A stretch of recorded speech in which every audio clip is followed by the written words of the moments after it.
It is fall grape picking season. When the weather turns cold and there's a first freeze or frost, typically this is a great time to pick those grapes.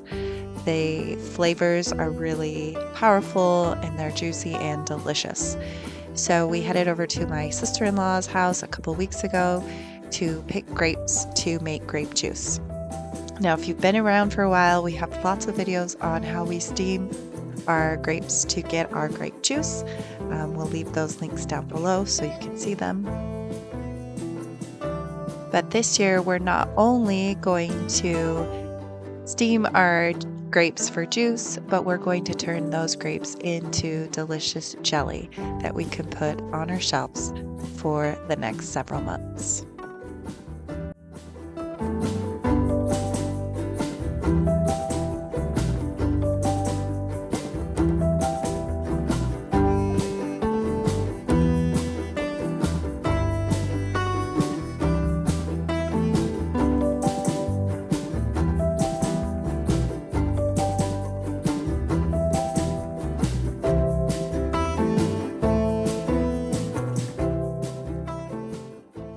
We've got loads of grapes today. We went over to my sister-in-law's and picked a bunch of grapes, got several big buckets full. So we made some grape juice and we're going to take some of that juice today and we're going to make grape jelly. Jelly is a great staple to have in your pantry. We always have a variety. We have peach, we have strawberry, we have plum.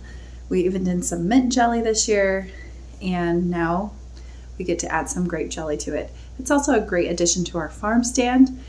Jellies and jams are always fun and people like to try new and homemade jams and jellies. So if you do have your own farm stand, it's something that you can add and oftentimes is covered under your cottage law for your state. So just check that out and see if that's an opportunity for you to sell some of your homemade delicious jams and jellies. This grape jelly recipe is actually really quick and simple, and I love it. We are going to start with 5 cups of prepared grape juice. This is the juice straight from our shelf. You can use it fresh or you can pull it off the shelf in a couple months and make jelly when you have a little bit more time. You're going to put the jelly along with a packet of Sure-Gel right into your stock pot. Then mix those two things up really, really well and bring it to a rolling boil. Once it hits that rolling boil, you're going to add into that mixture your sugar, and you're going to use 7 cups of sugar. And again, dissolve it, bring it back up to a rolling boil, and then leave it at that rolling boil as you stir for an entire minute. Now, sometimes I have to add a little bit more Sure-Gel if it doesn't solidify, but this time around it seemed to do really well. The next step is you've made some of those bubbles, that foam on top. Make sure you take a spoon and spoon off that foam as much as you can. It's actually going to crystallize in your jars, and when you open those jars, you're going to have crystallized sugar formed at the top of the jelly, and you don't want that. So pull off as much of that foam as you can.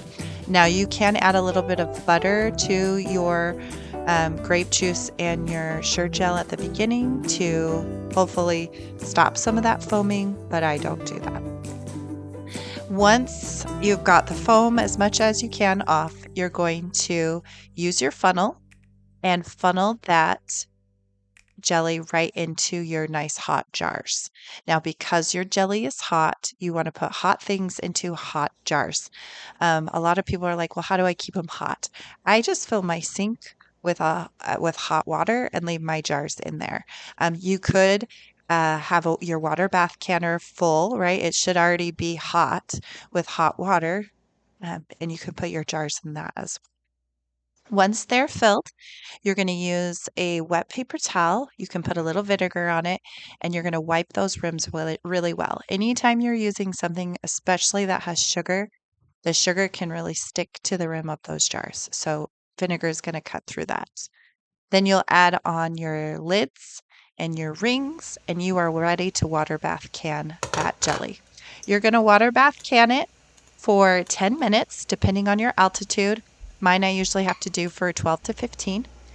And then you can pull that jam out, or jelly, excuse me, and put it right on your countertop. I always put it on a towel because, again, a hot item on a cold surface is going to make it crack.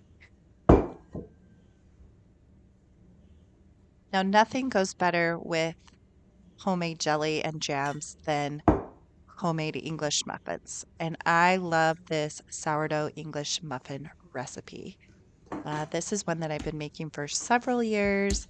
I will leave a link down in the description, but it is an easy 1-day project. You're using sourdough discard. If you want it to ferment longer and really get that sourdough flavor, then you'll want to put it in your refrigerator for 24 hours. But in this instance, I'm just rolling out the dough for these English muffins, and I'm cutting them in about a 3-inch circle, and then I place them into some corn flour or cornmeal, and cornmeal both sides of these English muffins.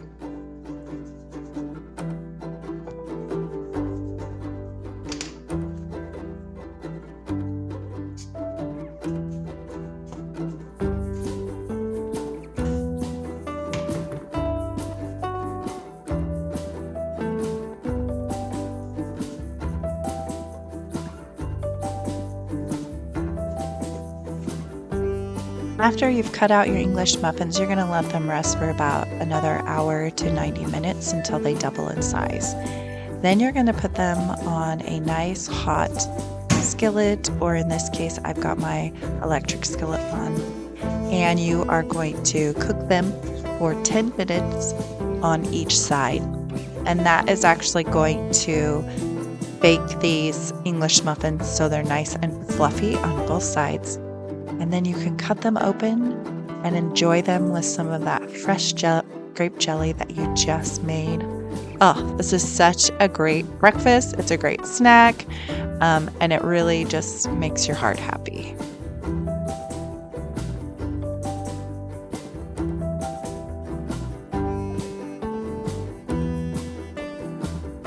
We're not going to eat all of this grape jelly today, so we're taking the rest of it down to the homestead pantry and getting that jelly up on the top shelf so that we can enjoy it all season long.